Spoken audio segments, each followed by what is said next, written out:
धनतेरस के दिन पूजा कैसे करनी है, कितने दिए जलाने चाहिए, कहाँ कहाँ पर और यम का दिया कब निकालेंगे। चलिए सारी चीज़ें धनतेरस से जुड़ी हुई जान लेते हैं। तो जय Siya Ram, welcome back to my channel.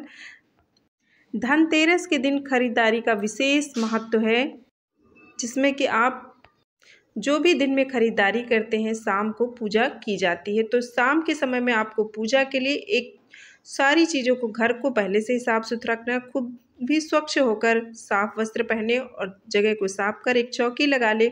उस पर लाल कपड़ा बिछाएंगे, उस पर भगवान धन्वंतरी की फ़ोटो और माता लक्ष्मी की, साथ में और भी कुबेर देवता, जो भी और भी आपके पास फ़ोटो हो उनको आप विराजमान कर दीजिए। साथ में जो कुछ आप लाए हैं उनको भी रख लीजिए, झाड़ू वगैरह सारी चीज़ें जो कुछ लाई है आपने वो रख लीजिए। साथ में कुछ अनाज रख लीजिए। और जितने भी मैंने पहले ही बताया कि धनतेरस के दिन आप अपने आरोग्य से जुड़ी हुई चीज़ें अवश्य खरीदें, जैसे कि हल्दी, गरम मसाले, लौंग, इलायची, नीम की पत्तियाँ, ये सारी चीज़ें अवश्य खरीदें और इन्हीं को आपको अर्पित करनी है भगवान धन्वंतरी को, क्योंकि वो आरोग्य के देवता हैं।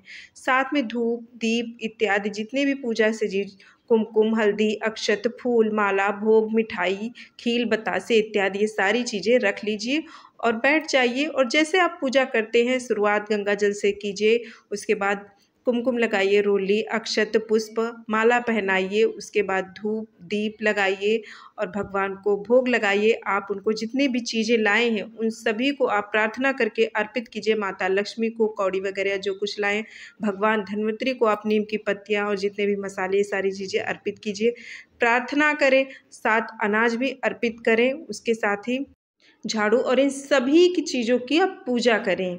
उसमें भी खील, बतासे, इन सब चीज़ें, फूल, दीप आदि से उनकी विधिवत पूजा करें और उसके बाद अंत में आरती करें, क्षमा प्रार्थना, मनोकामनाएं कहें। और इस दिन आपको 13 दीपक जलाने चाहिए, एक माता लक्ष्मी के लिए, 2 मुख्य द्वार पर, तुलसी जी के पास, मंदिर में, पूर्वजों के लिए, आकाश पर। इस तरीके से करके आपको 13 दीप जलाने चाहिए और एक यम का दीवा इसी दिन निकालना चाहिए। लेकिन रात के समय जब सभी सदस्य घर के अंदर हो उस समय पूरी विधि पूर्वक यम का दिया चौमुखी जलाकर पूजा करने के बाद दक्षिण दिशा में रखकर चुपचाप वहाँ से लौट आना है। इस तरीके से आपको यम का दिया निकालना है और धनतेरस की पूजा करनी है। हालांकि कुछ लोग हैं जो कुछ जितनी भी धनतेरस की सामग्री है वो दीपावली के दिन उस दिन पूजा करते हैं उन सभी चीज़ों की, तो आप चाहे तो वैसा भी कर सकते हैं। लेकिन आप भगवान धन्वंतरी के उस दिन भोग, धूप, दीप, फूल, पुष्प आदि से पूजा जरूर उनकी करें। और अगर आप चाहे तो बर्तन, झाड़ू, जितनी भी आप सारी चीज़ें लाए हैं दीपावली पर भी उनकी पूजा कर सकते हैं। और जो भी आप बर्तन लाते हैं उनको भर कर लाइए, उसमें कुछ ना कुछ भर कर अवश्य लाएं, उनको खाली ना लाएं।